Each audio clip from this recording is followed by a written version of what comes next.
State of Tennessee versus Billy Turner and Sherra Wright. Ms. Turner is represented Mr. John Perry. Mr. Perry is president. Ms. Wright is represented Ms. Junie Gangul and Ms. Lori Hall, who are also present for Ms. Wright. And State is representing Ms. Mr. Paul Hagerman, Mr. Schofield. We had some motions that were set this morning and discussing these matters. Ms. Wright, good morning. Mr. Turner, good morning. Good morning.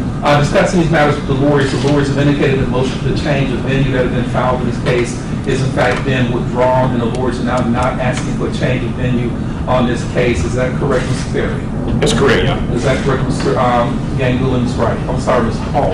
It is, Your Honor. And for the record, the motion to change the venue that has been filed in this case, the lawyers have indicated the motion in fact will be withdrawn. The lawyers are confident, as well as the court, has indicated the last time this case was in court, that we should really not underestimate the jurors in Shelby County to be fair to both sides in any case. I think in the 28 years I've been in this building, I'm only aware of one case in which a change of venue was granted or maybe requested, one case out of 28 years.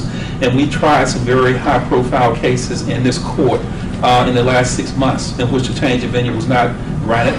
And the jurors reached a verdict on this case and were not influenced by any publicity on this case. It's a case that receives not only local, statewide, but also international publicity.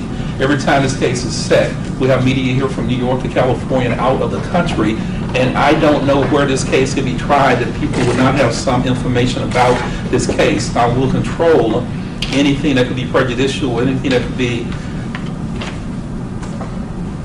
a little bit, we will carefully proceed. Let me rephrase that. I will use the juror questionnaires to make sure that that Ms.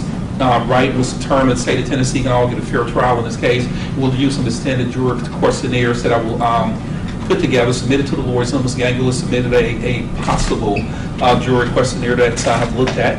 But we'll use some juror questionnaires in this case to make sure that all parties in this case, in fact, do get a fair trial, and we'll call out a special veneer for this case is set for trial later on in September to make sure that all parties in this case actually get a fair trial, and the jury on this case reach a verdict based on the law, based on evidence that we hear in the courtroom, and not based on anything that might have been reported by the press, whether it is print, the broadcast media, or the this social media that everybody lives with these days, whether it's Facebook, Instagram, or any other social media. Will make sure that Mr. Turner, Ms. Wright, and the State of Tennessee have all given a fair trial by using jury questionnaires to allow the lawyer to ask any specific questions during the course of the out the lawyers believe might be relevant to make sure that all parties, in fact, will receive a fair trial. But we'll show the motion for change of venue withdrawn at this time.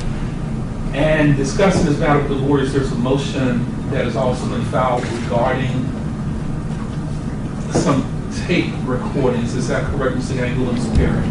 That's correct, Your Honor. It's a motion to suppress. It's been filed previously. And discussing this matter with the lawyers this morning, Mr. Hagerman and Schofield indicates that the witness that they would need is not available today, will not be back into the jurisdiction until Wednesday. So, Madam Clerk, Ms. Wright and Mr. Turner, we're going to hold those motions to suppression motion over until Thursday morning, May 30. We'll hear those motions Thursday morning, May 30th at 10:30 a.m. We'll schedule those motion hearings for 10:30 a.m. on Thursday morning.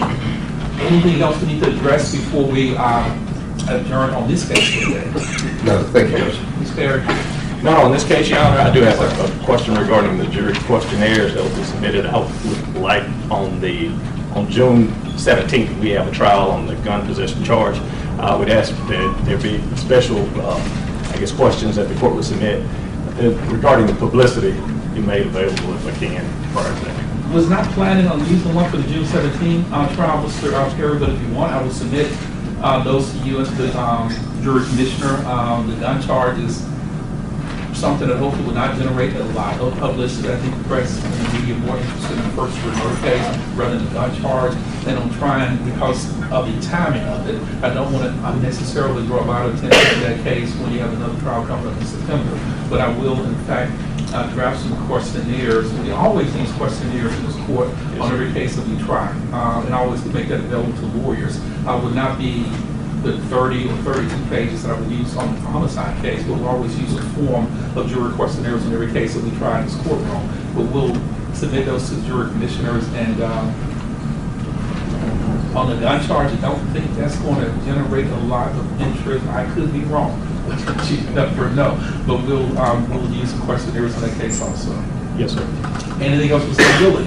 No, Your Honor. Thank you. Mr. Schofield? Yes, sir. This court, on this case, will continue this matter to Thursday morning, May 30 at 10:30. We heard a motion to suppress was filed on this case Thursday morning, May 30 at 10:30. Mr. Schofield, Mr. Hager, Ms. Gangula, Ms. Hall, Mr. Terry, thank you all. Ms. Wright was turning to step back in the back, and again, continue to cooperate with the lawyers. And I'll see you on Thursday morning, May 30th. Thank you all. Thank you, sir. Thank you, Your Honor.